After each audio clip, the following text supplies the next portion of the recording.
ওম অখণ্ড সংহিতা বা অখণ্ড মণ্ডলেশ্বর শ্রী শ্রীমৎ স্বামী স্বরূপানন্দ পরমহংসদেবের উপদেশ বাণী প্রথম খণ্ড হইতে পাঠ।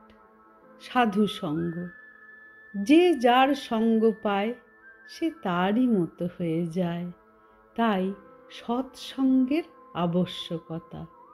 কিন্তু শুধু সৎসঙ্গ করলেই হলো না, সাধু সঙ্গের ফলটুকুকে ধারণ করে রাখবারও যোগ্যতা চাই।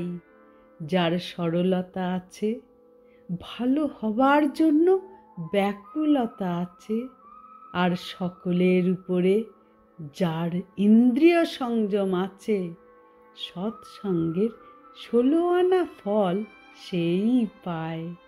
কিন্তু সাধু চেনা তো সহজ নয়, তাই 3টি পরীক্ষা মনে রাখবে। যিনি পরীক্ষায় পাশ করে যান, নিশ্চিন্তে তার সঙ্গ করবে। প্রথমত, তিনি সাধন ভজন করেন, আর লোকমান্যে নয়, লোক কল্যাণেই তাঁর দৃষ্টি। দ্বিতীয়ত, তিনি কারও নিন্দা করেন না।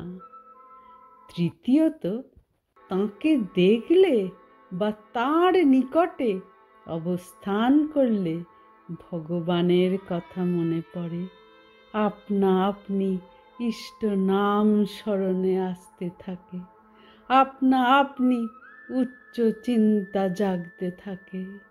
হরি ওম।